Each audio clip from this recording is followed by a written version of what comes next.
specific one. Unless you're playing one of those invis heroes, in which case you accidentally just happen upon couriers when you're trying to gank someone all the time. You just stumble your way in, yeah. That's how that with Clinksers in my game constantly. They're like, yeah, I'm just going to gank around the back. Like, oh, there's a courier here. Just snipes. It's like, all right, boys, I'm back to farming. So, got the draft starting to actually get a little bit of construction to it. Shadow Demon, do you feel like this hero dies now, like in terms of general picking, or does it still feel as powerful as it did in the last patch? Like on first sight of what you're seeing from the changes. Well, I think we didn't really get too many changes to it, but I think it's still just a very good natural pairing with the Leshrac. You can see that VP are trying to go for this kind of in-your-face lineup where they have the ability to go high ground early with the Leshrac spells, but then obviously when they get into more items from the Lycan, he can start doing some more building damage. So, but I think HellRaisers that they have really good answers already. Like the fact that they had a Kunkka response to the Lycan. Kunkka v Lycan is also very annoying for Lycan. Like you naturally want to play around your move speed, but obviously with X you can't. Wyvern again, a very strong counter to Lycan. Puck, like Blame Pusher. So now they have Cat. They have two really good catches against Lycan. One which can always kill, and the second which should always kill him. And then they have really good lane push as well. So I think HellRaisers have a really good answer to VP's very clear. Like VP didn't try and disguise this, right? They were very bold in just saying like we are picking our aggressive strat, right? Yeah, and we're gonna run at you real fast. When you pick the Leshrac as well, you probably know what they're doing next, because I feel like every time we see Leshrac and it's maybe a core, you have to have saves with that hero, right? Classic is Omni Knight, but obviously they got the Dazzle and the Shadow Demon in this case. Yeah, I wouldn't be surprised though in this game that they might put SD5 Leshrac 4 and have the Dazzle in a core role. I was wondering if they might try and run Lycan safe lane, Dazzle mid, Leshrac off, as like they have flexibility. I've seen these guys more or less run every single hero. Yeah, exactly. I also want to make sure we are aware that they did give respect to the Techies ban. Oh, that is true.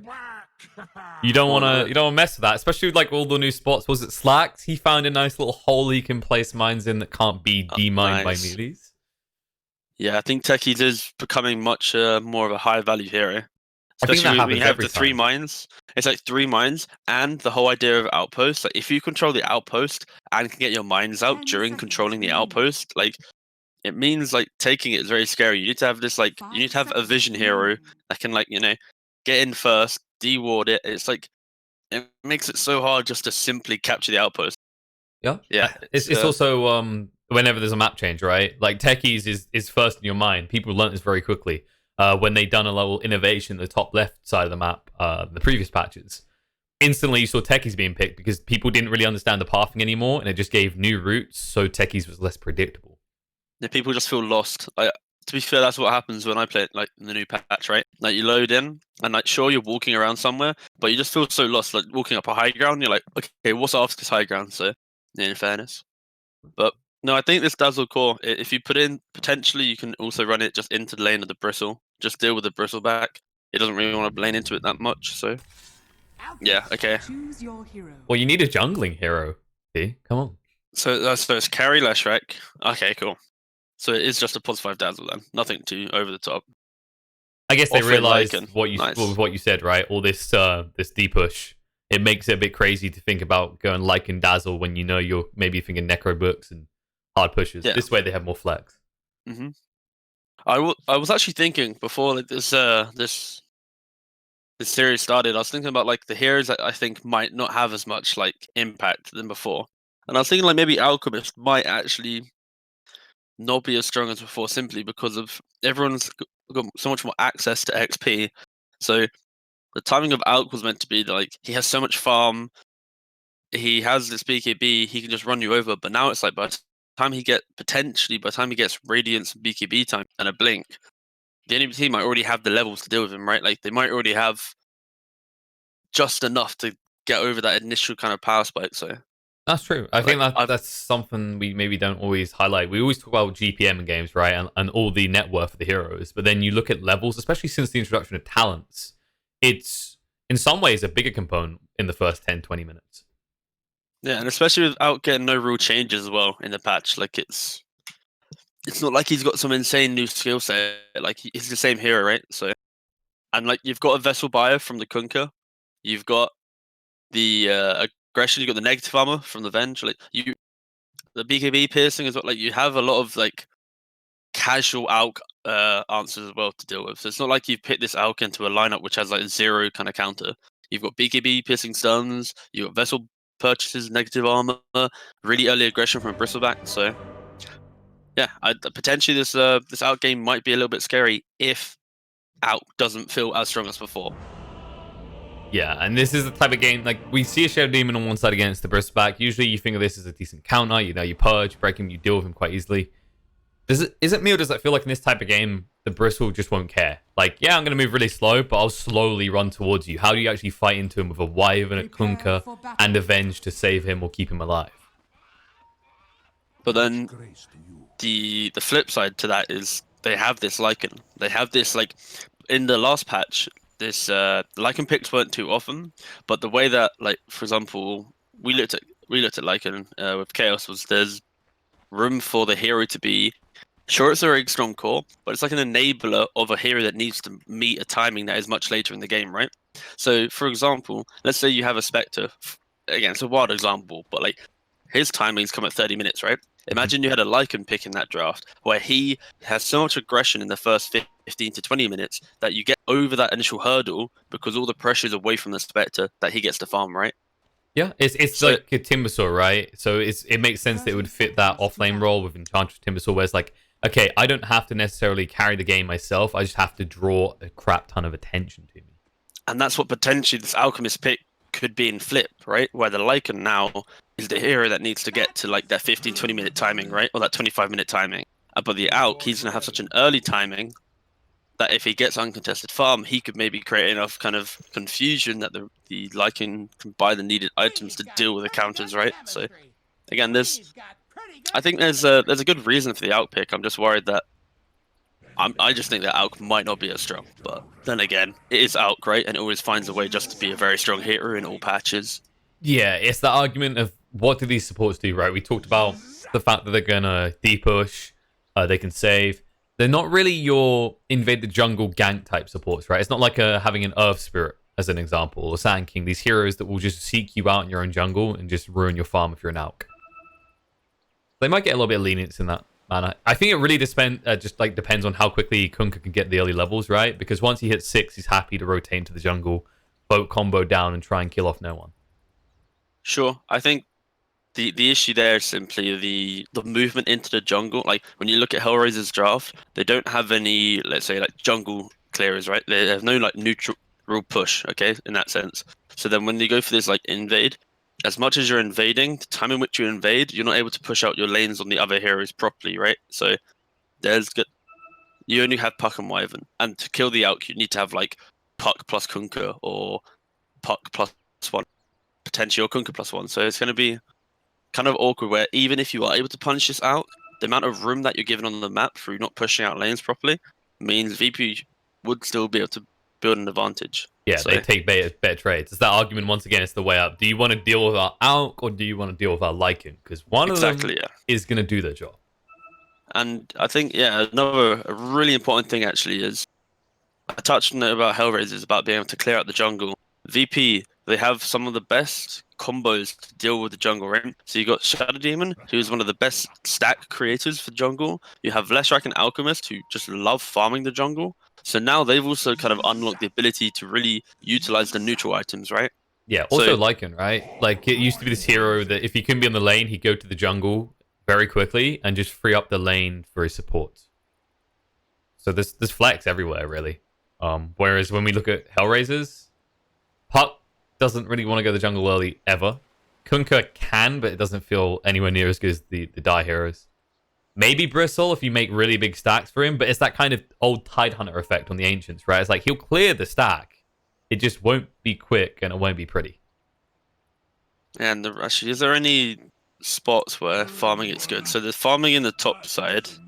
This is fine. Farming in bottom jungle. Here you can get 2 stacks. Clunky. Yeah. It's just, I'm just trying to see where it's so. Wait, dire side, is it clunky?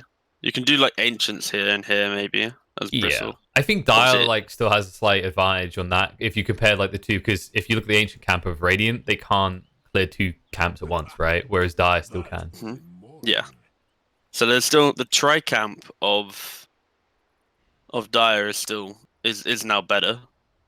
Yeah, it's a little bit loose. You might not always hit all the creeps, but you can potentially. I think the Dire side though, they can do that triangle as well. It's a bit weird because this camp, like the bottom one out of the Yep. 3, is very deep. I don't know if you noticed that I kept trying to stack it on certain heroes. I was like, why have they not come out? And that's because they embed Does it go themselves all the right way? in the corner. I Yeah. see, yeah. But I believe there was actually one side, I can't remember which one side, but one side has like 2 medium camps on one side and the other has like Dire. So like I would like to think that if Dire has the Ancients, that Radiant has the double hard camp stack, potentially. Again, someone said this to me. I'm not gonna lie, I haven't really looked at looked at it in detail. As Look, soon as you don't look at the face of the things you're murdering for items, okay? You yeah, just get rid exactly. of them as quickly as possible because the minute mark's coming up and you want your neutrals. Yeah, I've been playing too much, just casual unranked Dota just to see the patch. I haven't actually like looked into the neutrals too much, but The key important thing to note here is: do you refer to taking the outpost as worshipping? no, no, don't try and create a thing. Okay, So I I refuse. I instinctively called it worshipping, and like 80% of the people I've talked to and played with also refer to it as worshipping. It's Okay, it's I'm already a happy thing. for you.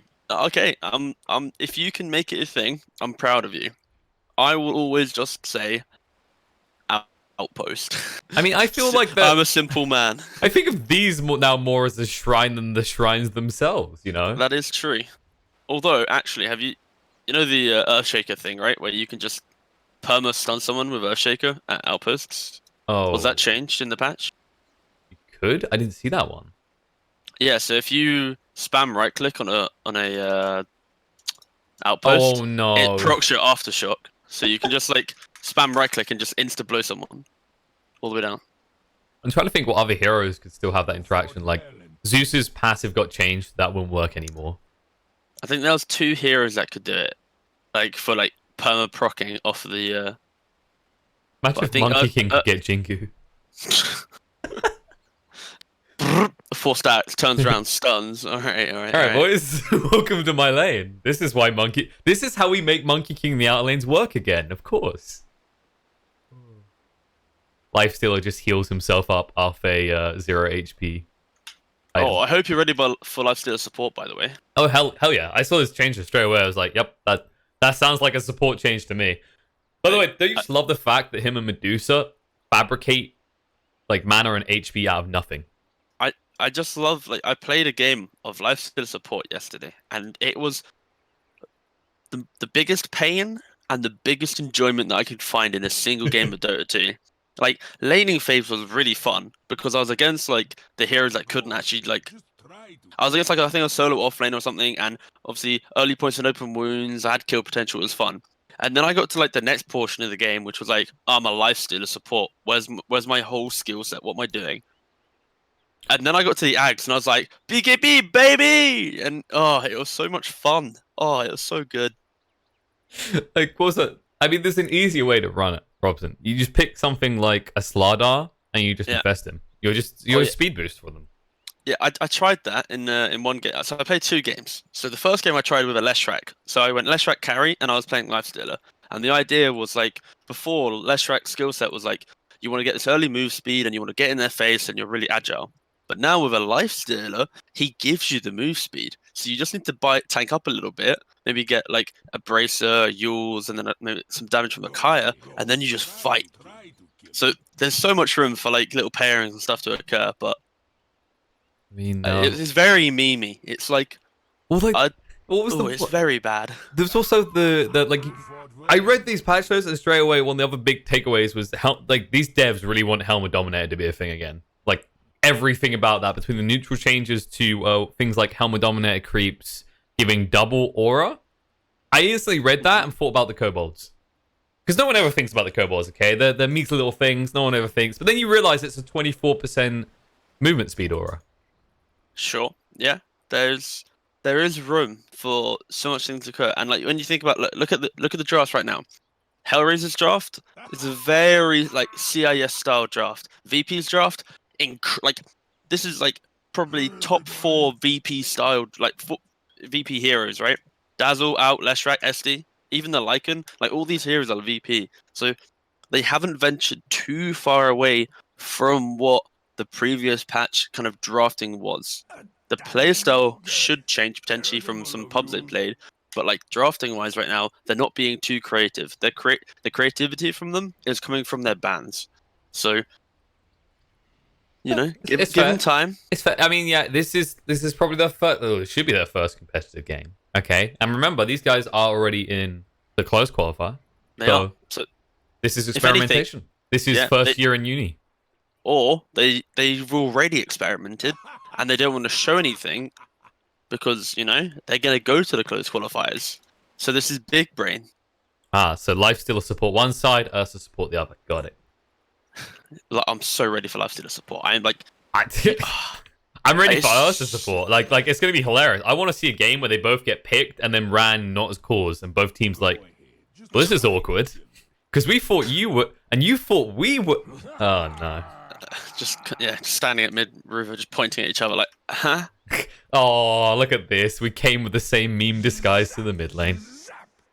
I mean, I don't know. I love seeing these kind of changes because you get completely different kind of innovations on heroes like you mentioned Lifestealer, I mentioned Ursa. How do you feel about Trian? That was one of the weird ones I looked at when they removed his invis and put it as I believe they put it as a talent at 20, right? For tree walking now. It's not even invis anymore, but it's like tree walking. Yeah, and so I think it's fine. I think before it means that you have more presence within the laning phase. You take away the whole vision aspect, but in fairness, like there's ways to play that still provide the impact. So I don't think it's like the worst change, but as a support, it's very sad to not see the vision. But we got dirt on our hands. Let's see a little bit of banning going on because obviously, these are more important right now, and VP did get out too. They weren't able to get more. I was wondering if there might be a little bit of aggression from HellRaisers to try and punish that, because you know how badly VP is going to want those runes because they have an Alchemist in this draft. I just think with the new positions of the bounty runes, it's very hard to get more than 2. Yes. Simply because Radiant, if you look at the top bounty rune in the river, they have high ground advantage right next to it, and normally if you have 2 heroes there, it's going to be very strong. And then when you think about the bot outpost, you have like 3 heroes, so if you bring the mid laner down there, you'll always outnumber them. So I see if you do this very basic matchup, it's always going to go 2 for 2. Yeah, it feels like this design, I mean, it seems logical that they wanted to be 2-2 splits most of the time, because you're looking at it and actually it's like, okay, one of these is on the Dire side, one of these is on the Radiant, the others are in neutral positions. And there's an argument, even if you bring down your mid, they have to go further away now to secure the runes than before for the safer option of the outpost ones.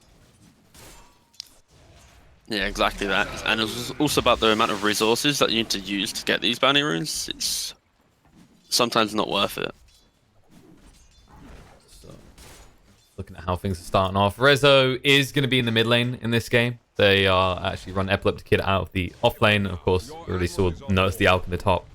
A little bit of shuffle as Rezo. He'll be the one we get to see experiment first from VP in this new mid lane format.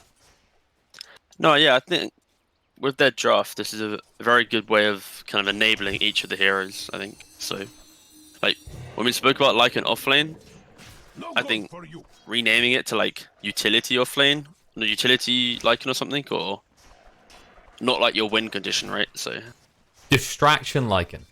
Sure. Distraction Lycan. Red hair, what is it, red herring? Yeah, I think, yeah, it's red herring, yeah. And I was actually watching mid because I expected Puck to go for the dive as he saw the courier, but Rezo was quick to start shifting it around. Dude, I feel like Puck is... I read everything, and Puck was the biggest takeaway for me, right? The small blink in Waning Rift and the ability to snipe courier so easily now. Yeah, sniping courier, insane. But you touched on a really good point, actually. The Waning Rift. Why are so many heroes now getting very, like, micro jump additions to their spells? So Ursa jumping on Aftershock, Puck with Waning Rift, you then have the new hero, Snapfire, with his cookie thing, yeah. Like, there's so many little high ground, low ground kind of because we're turning into League of Legends. How did you not notice this when we got the clear need for junglers in this meta? To be fair though, I like a big passion of mine is unlocking the jungle, right? I really want the Dota teams to be able to decide in their meta kind of breakdown, do we value jungle or not? And the fact that Dota's moving towards that, I am very happy. I don't want it to be like you have to have a jungler, but the option of a jungle, like It's using the variance, jungle, right? It's options across the board. Exactly. I don't want to use the term jungler because it's not a jungler. It's like ability to use the jungle. Neutral item farmer. Sure. Oh, neutral item farm, so good. I mean, some of them are ridiculous. I think my favorite one is the better gem. Why that's a thing? Yeah, the free use gem before, like 3 deaths and it's gone. All right, I'm down. But I still think there's going to be some big sneaky games involving invis heroes just waiting, following junglers around and stealing those teams' items. Because obviously the percentage chance decreases, right? But I think it's based on. Actually, that's something to test. Is it based on who gets the drop or who picks up the item? I would say who gets the drop. So there you go. Because when you get the kill, it shows on the right hand side of the screen like Alchemist got X or Y, right? And then it also takes away the highlight on your items when you go to the shop. So like you can have like it happened in a game like Nature's Prophet when he ultis and stuff and kills neutral creeps, they drop the items. And he goes, whoops. If someone rotates in, steals them, like now that team just has 2 of them because you haven't taken them. So there Same is with Techies in his own mind's being used against him, right? Sure, yeah, you can aggro. You could. Wow, that's big brain. Aggro neutral creeps to mines. Yeah, we figured it out. Techies is not making a comeback, ladies and gentlemen. Dead in the water before he even learned how to paddle. This has been pretty quiet, actually. We're almost 5 minutes in. There's been a little bit of aggression back and forth, but no serious commitment to trying to kill each other. Yeah, I think VP have just really solid lanes. Like, you just can't deal with the amount of aggression that they can provide. We spoke too soon. Miposhka should be going down here. That is enough poison stacks to kill him off. With a 4th, there should be no. Big wand and movement in. The wolves give vision. First blood drawn. Save gets it. Rezo just proving the power of his wolves is this is how Lycans gank. Yeah, it's just the laning matchup that they've got. Like Dazzle Alk, it's going to be a very like passive lane. The Dazzle will be able to deal with the Kunkka. And then when you think of SD Leshrac, you've got just anytime that Venge is out of position, you're going to have a stun combo and instantly get quite a lot of damage out. So yeah, and the Lycan just can't be contested. So that's why you see there's such a last hit discrepancy across the lanes of VP to HellRaisers for the cause. Hold a sec, is it happening? I believe it is. Is that his courier on the way out? He just got the Ironwood branch.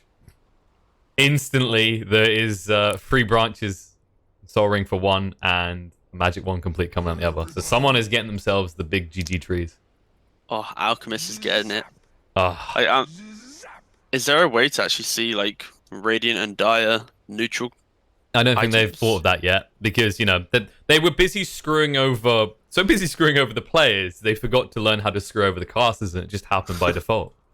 No, I think like open up the shop, the neutral shop, right? Like imagine if you looked at that, just having so they're also all grey right now. It does work. It does work.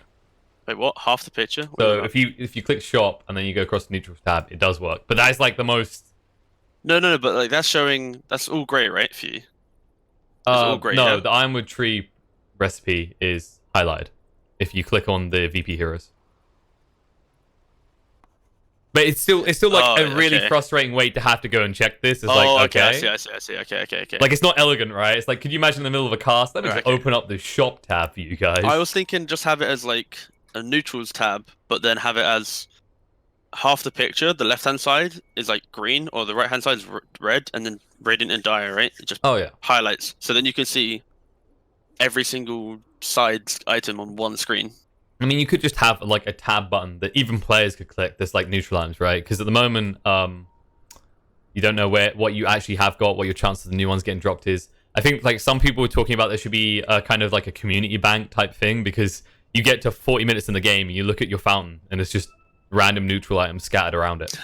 That's true. It's like a tuck shop on both teams. You walk in, you're like, ooh, what should I take to my lane today? The most ridiculous part is when someone who's been at the mango tree for too long has just dropped mangoes and salves randomly. The shovel, actually, that kept getting me. I kept getting salves and like, I don't want these. And instead of using them, I kept dropping them around the map. I've actually never experienced the mango tree yet. I've never seen had one, and we ran into the jungle to try and get rid of it. We didn't have a Quelling Blade, but I was a Rubik, and I remembered the big brain play. So you just telekinesis lift creeps into it to destroy I it. see. But like, so that mango tree, shouldn't you place it so far in your base? You that, should, like... but he placed it at the triangle for Dire. So like we walked in, I destroyed it, and then he started like all chatting, asking why I destroyed the mangoes. And Does it like it infinitely spawns mangoes, right? Yes, Every 60 seconds. Every 60 seconds. Yeah, for like forever. But I like Does to it have a roleplay cap? Timbersaw, so I just destroy it. No, it doesn't have a cap. And then obviously you can stack them, right? It's free now, so supports are happy. They're smiling and nodding. That's very good. Big fan. Just think about your support, right? He dies, he's back in base, he hoards all the mangoes and comes back to your lane. He's like, guys, we're good to go. I mean, we were clearly going to get this. There was a hour-long mango song released by Ice Frog. He kind of teased us about it. We didn't believe him. Oh, there's the courier. Die, puppy. Oh, no.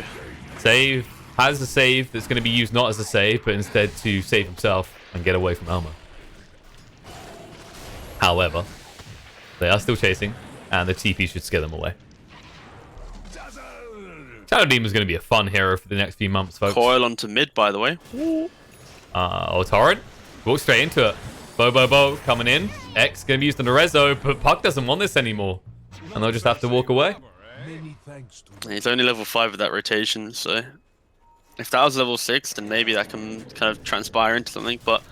You have a Shadow Demon who can TP, or a Dazzle can TP. Like, you don't have this explosive damage on HellRaisers, so... And that was your core as well. Gonna work. That's the other thing, right? That's your off-lane rotating. Pre-6. If you go 6, that's a kill, 100%. But already it seems like they're feeling a little bit of pressure. I mean, maybe they should. Rezo's going to have that Helmet Dominator soon.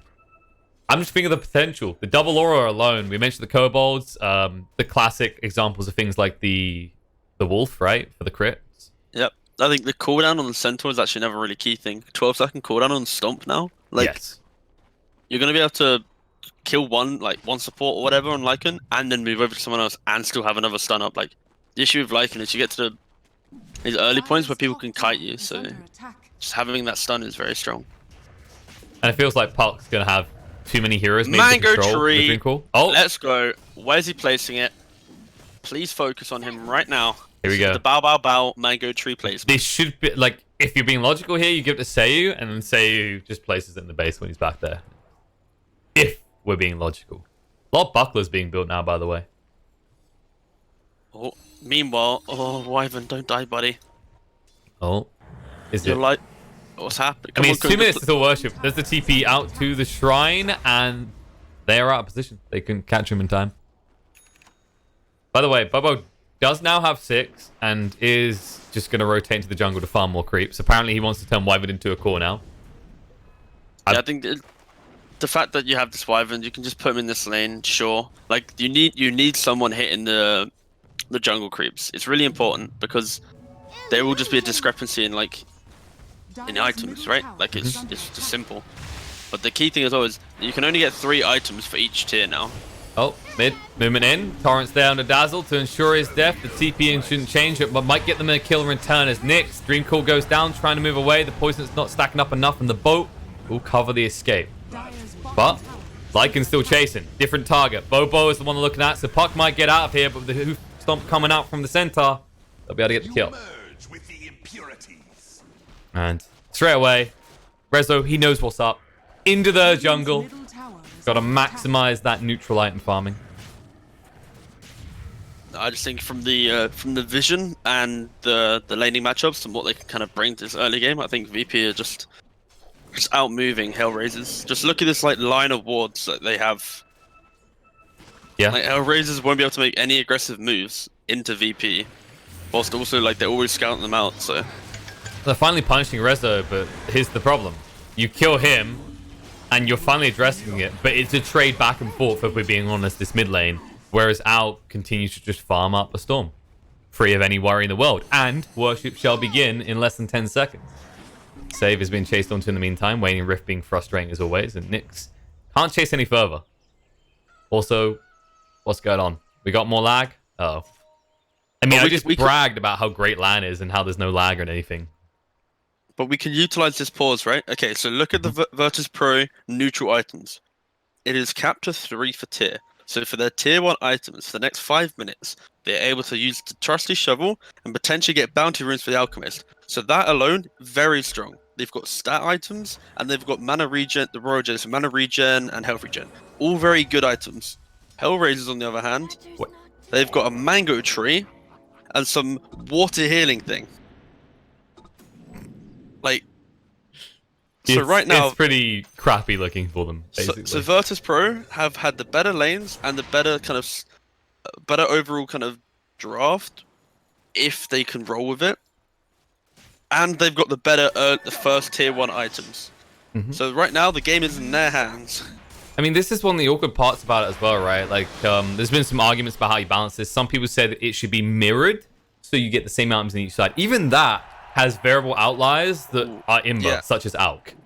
Well, you think about, like, if that works, then, right, the RNG to roll what every team's going to share, and then it's like, there's no chance for the other team to RNG what's good for them, you know? So it's... Exactly. It's like, imagine one team has a Shaker and a Morphling. I know, it's not as strong as it was, but you get an Imp Claw is a perfect example, right? Because, like, just like the key thing right now is HellRaisers only have found 2 of the 3 items in the first like minute 10 of the jungle being open, and this is just a product of their draft not being able to jungle that well. Maybe not able to actually deal with aggression as there is a smoke rotation. They're coming in. Yeah, won't be able to find anyone, but the fact they're backing away from the tower is a win for the Lycan and Leshrac in itself, because that means another tower gone, less control, and well, these outposts will become harder and harder to defend. But a nice 1-for-1 split on the outpost was the was a good start to the game. If this game could even be a lot spookier if it was like 2-for-2 for HellRaisers for VP, sorry. Yeah, the XP hike up is really deceptive. I remember the first game I played in this patch. Like straight away, I noticed the difference. My mids were even, and then 2-3 minutes later, their mid had a free level advantage because they had control of outposts. Outposts are a fun one. Oh, Rez again, X'd. He has entered wolf form to run away. Will be successful. They missed the dream call as well. Oh no! Oh no! And they rotated so many heroes. Meanwhile, on the other side of the map, Miposhka brought the stun, being chased onto though, and no one will be able to burn him down. The swap out is cute, but it won't keep you alive. Swap again. Come on, in and out. Is he gonna live? No, there it is. No. He's Epileptic Kid says hello. Yeah, okay, Bow move. Okay, Bow's not doing anything. Alright, that's fine. So you can see how this HellRaisers draft, sure, it has answers to this Alchemist, to this Lycan, but they need to get the items and to the position in the game that they can actually, you know, use their skills, right? Like right now, they're so like outwarded, so outmoved, outlaned, that they have an issue really trying to convert their heroes into anything useful right now, so... And the window of opportunity is going to be small as well, because if you look at Purbo, he's going for that Spirit Vessel, but then you look at no one. Because he had such a great start, he's going to have BKB by the time you have the counter to Alch.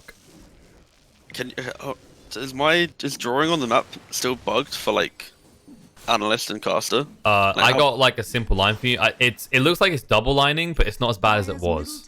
Okay, that's fine. Alright, it's actually a little bit more elegant now. Yeah, draw.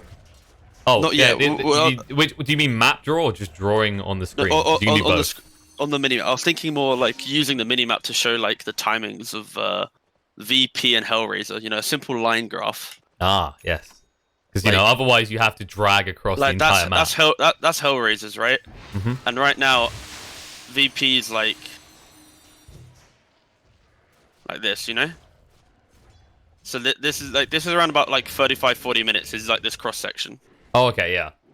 Yeah, you're talking about like VP have sharper power curves, whereas HellRaisers is more progressional. It's exactly, but because of the progression and the slow kind of build up, they're gonna feel very much under pressure, just because of how like bad their laning phase went, because of how simple it was for VP to execute with the Dazzle the SD setup and the Dazzle V Kunka. That's true, especially in like you'd think last patch they'd see this, they'd understand it, but in a new patch, their kind of conception is we're doing poorly because we're picking up these items and we can't do anything with them. But there is like a critical mass point where VP don't end, HellRaisers just accelerate past them. Dire are scanning. It's just a matter of actually keeping as much control of the map by that point and actually not feeling this need to make desperate plays up to that point. Alchemist just picked up his BKB as well. Instantly, they're making aggressive moves into the jungle, utilizing smoke, getting out the vision. So I love how no one never trusted anyone else with this shovel. I mean, I know it's a trusty shovel, but he's like, the only one I can rely on to definitely use it straight away to try for bounties is me. That's fair then. I'll give it to him. New item, you got the Vampire Fang.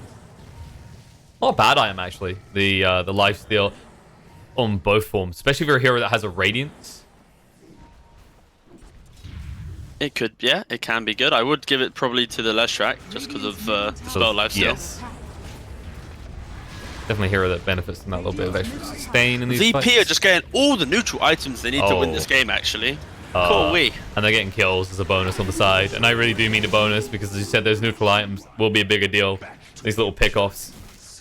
It's like you have a death pool lineup that has a really solid way of playing the lane, and then you get like 1 or 2 good neutral items to kind of support that. It just amplifies everything so much.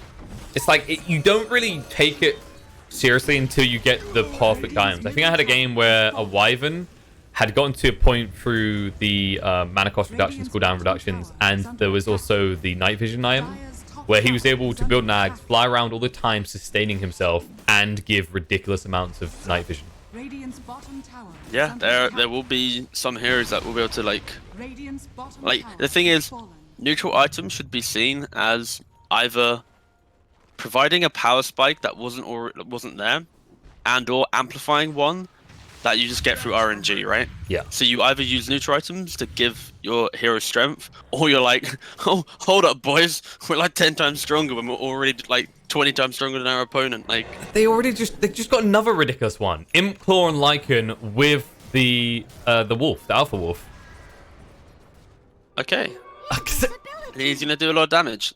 That's pretty good. Out of all the tier 2s right now that they could have got, it probably was one of the better ones. And Maposhka's dead again. He's alive! No, he's live. Winner's Curse. Now the turnaround. Dream Call on the 2 just to stop the pursuit with the boat coming in.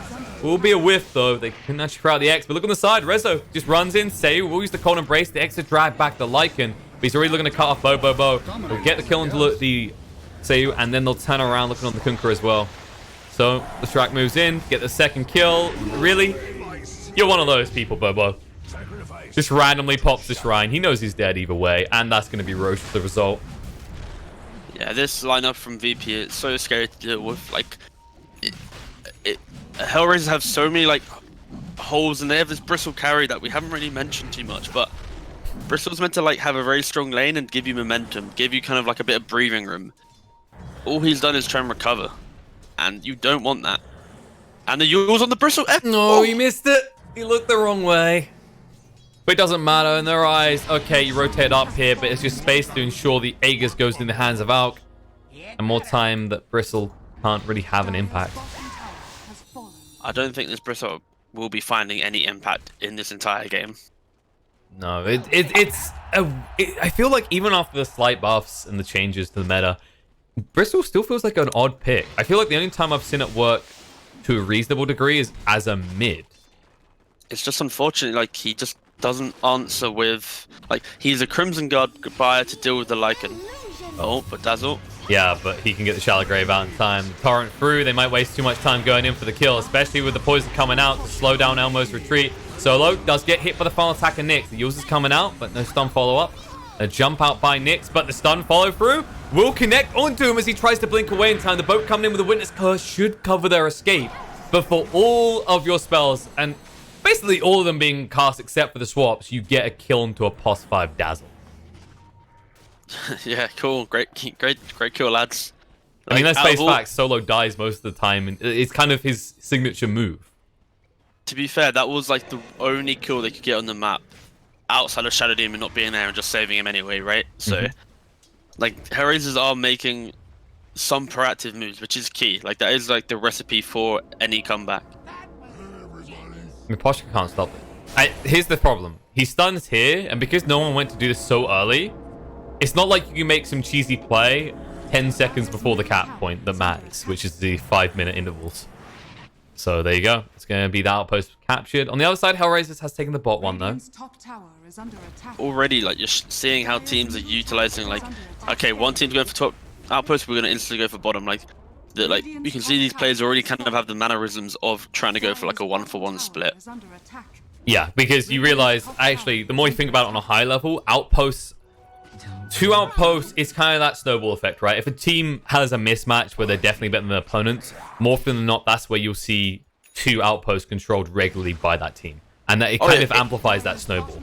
Yeah, this game would be insanely, like, the game's already extremely scary, and, like, but I'm very skeptical on how they can actually truly come back, just because the bristle, the items he needs to buy, are just so he can potentially survive a little bit. Like, he's never really going to buy any killing items. Yeah, so. They lack damage. And this is the thing, they just got the Imp Claw, and I was like, great, they've got a Kunkka. And then you're like, oh, this is one of those Kunkkas. This isn't a big crit Kunkka at all. Now they move in for the tower. No one does bring it down. Has the Aegis to work with still the BKB. But the Shallow Grave comes out to protect him as the Chemical Rage is running out. X, they actually need to protect him with Disruption, but they're going to get dragged back. He still has Aegis and BKB. Does indeed. Charging up the stun, and we'll go down. So it looks like they have managed to burn the Aegis. Will they be punished for it, though? Looks like they'll get no one out. I think that's the best that you can hope for if you're HellRaisers. And you can kind of be grateful that you didn't lose more than the tier 3 tower. However, now you will lose a lot of map control as your shrines will begin to fall. Alright, during this downtime, can you... Okay, there's a smoke. No, there's no downtime. There is an attempt for Epileptic's life. After this, we're gonna do another neutral item checkup after this smoke gank when they move bottom. Tips with Techies. Alright. Epileptic Kid. He's in trouble. Gonna go for the TP out. Can they get it right? Yes, they can. There's the Dream Call. The Shrek trapped in a corner, nowhere to run and nowhere to hide. And with the X to swap out, perfectly timed to stun with the Dream Call, they get the kill. There is a wraparound though. And Virtus.pro have different ideas. They just want more buildings. Yeah, they should just go straight for the shrine and get out. This is already, like, not greedy, but pushing limits as much as you can. Especially when you have all spells up other than coil. Okay, this should be some downtime. Okay, so if you look at the neutral items from VP, right? They had the much better tier 1 items, and now when you think of tier 2 as well, they had the Imp Claw damage, the spell damage for their Lifestealer, and they had like Vambrace that they could put onto potentially a support. Then you click on HellRaisers. You know, they've had a hard game. What have they been given by Gaben to come back into this game? They've been given a clumsy net and an essence ring. Thank you, Gaben. Thank you for allowing clumsy nets, okay? They've been given a clumsy net. What? I've seen some funky crap with clumsy nets, okay? Don't underestimate them. HellRaisers have been clumsy netted out of this game. Like any neutral item to give a little bit of something, and they get given the net. So unfortunate to see. Hey, if you're a Kunkka, alright, and you want to be the most annoying guy in the game, X net sets up your torrencies. It's okay. This net will definitely... No, it won't. I just personally, I feel like it's a great idea. I love this additional, like, item kind of ecosystem that you can kind of navigate through and understand. But the fact that the snowballing lineup that has all map control gets all the damage items, and then the team that's behind that needs a little bit of damage is getting a clumsy net. Hey, think about the potential for heroes that want to keep you close. You're gonna net an Alchemist and he's gonna BKB, and then you're netted and he's BKB'd. I mean, it sounds like you just should have got more gold on the map and built your own BKB to me. When you're 20k down, the clumsy net is nothing. Hey, look, it's going to be great on with Poshka. He's going to swap his ally out to safety, then net his opponent. I think that is the strategy here. I think Miposhka, like him accepting this clumsy net, he doesn't realize he just signed his own death warrant. He's like, yep, I'm going to be swapping people out to save them, but he's not there to save Kunkka in the river. It's a good meme nonetheless. Do you ever feel like Dota's making a political statement about global warming as the river is getting bigger and bigger with passing patches? Well, if there was ice in the game, maybe, but there's none, so... Oh, we're in early phases, okay? I see. I mean, we had that temporary flood from the map skin. Maps? Oh, I don't use any maps. How long before like 80% of the map is just water and Slardar is first pick, first ban? I'm down. I'm ready. And then maybe that water thing that HellRaisers got would be good. Next. But Oh. Yeah, you need to run. Barely gets out. They ping him though. They're still chasing. yeah, He almost got casually punched down by no one. Yeah, I think HellRaisers, when they if you look at the two drafts and then what the patch is, I just think HellRaisers sure there's still room for a comeback, right? But potentially, I don't see it. I don't see it personally, but there is potential. There's not, because like I almost spit energy drink over my monitor when I saw them pick up the Titan sliver straight away.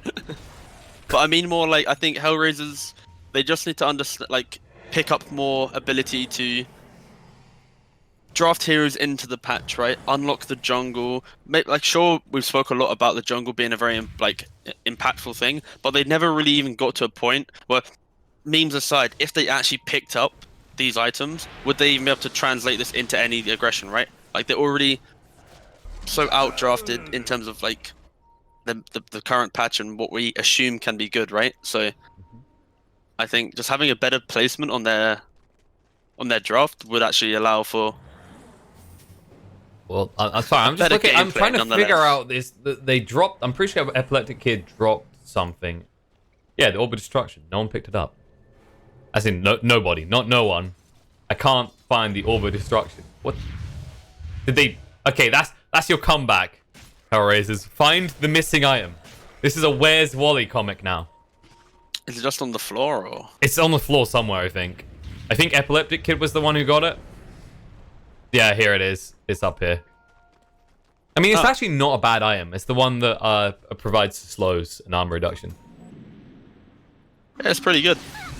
Just put it on your Wyvern. He gets to just like attack from the back. You know, it could be cool. Well, there's that casual right click. This time it worked. Nyx is... You know that whole part where I really said Puck was an amazing hero and it's going to be very powerful? Nyx is really not showing it in this game. I don't think that's it's not really of the hero. That's not a product of Nyx and or the Puck. I don't think, good sir. I think for the game. Yeah. Mid Elmo is trying for a kill on a pos 5. Just got a 28k gold lead at 27 minutes. So last time they tried for a kill on the pos 5, it just about worked with all your heroes. Now they're using all their ultimates again to run away without the kill on the 5. No one's chasing in though. He's not done here. Throws out the break. The stun connects on the Vengeful Spirit. BKB activated. Miposhka will fall. The slows around at Bristol back as well. With the break still there, they'll be able to run him down and kill him off. And no one. He's throwing out. Lycan Axe is amazing. Is what we're learning here. As with the Alchemist, like, it's actually a very good combo. This hero pairing is actually very good. It works really well together, actually. Yeah. Like, if you have this, if you can put aggression into a side lane, yeah, it's really strong. It's a fair point. Basically, what we're learning about the new Lycan Axe is you got some sort of weird blood disease and you just spit in someone's coffee and all of a sudden they're you. And it turns out that's the way you win the game in the end. Is HellRaisers? Did they look like they had a chance in that game? I was kind of. I think so. If you looked at the game before as the draft ended, there was potential. Not bad. There was potential. I would say VP's draft was overall a lot cleaner. I think HellRaisers had answers, and they potentially had a way of winning lanes and having a bit more pressure. But it was a lot more difficult, right? They needed time to get the items, get their place in the game. But you can see from VP, their lanes were very clean. They had a really good, I think around about 8 to 9 minutes, they had that entire mid river warded, right? There was no move that HellRaisers could make across the map without being seen. All those wards were paired with sentries as well, so they're not even going to get any river vision down. So VP just played a lot better in their laning phase to early game, which amplified the fact that their draft was cleaner and better overall. So yeah, the items on top were of just that as the bonus at the end. Exactly, and on top of that, the items were the bonus, which just kind of again pushed home their advantage, right? So I think HellRaisers, they need to look at their draft a little bit, make sure they can actually farm the jungle, make sure they can actually kind of have some aggression in the laning phase. I think weaker lanes aren't a kind of a patch preference, potentially. I think you're going to need to be able to take a fight, be able to kind of kind of get your own footing in the game, holding an area. And with this very kind of delicate, flowery kind of lineup, you got a little Bristlebat, a little bit of Perk. You can't really do that. It's more the case like when you compare the two, there's an argument that HellRaisers could fight, right? But the difference is that if they can't, they don't fall back to farm well. Whereas VP, they were like willing to fight and they were willing to kind of secede losses, right? When you have this Alch on one side, the Lycan, we mentioned at the start, one's going to have a good game, one's going to have a bad game. Instead, they both had a really good game, so you can obviously see how that ends. Yeah, the way that they laned it's like they put the Alch safe lane with a Dazzle, that's going to secure his farm. They put the Lycan mid, and there wasn't a mid pick that can counter the Lycan, right? He's always going to be able to farm. So because of these the laning matchups, laning matchups won VP this game and just punished the weakness of HellRaisers draft. Yeah, typically we see teams give themselves flexibility in drafts. HellRaisers maybe didn't do that, but it's a best of 3, so they can go back to the drawing board, think about where they went wrong, and then come back and pick a Lifestealer support in game number 2. But short break before we get to that.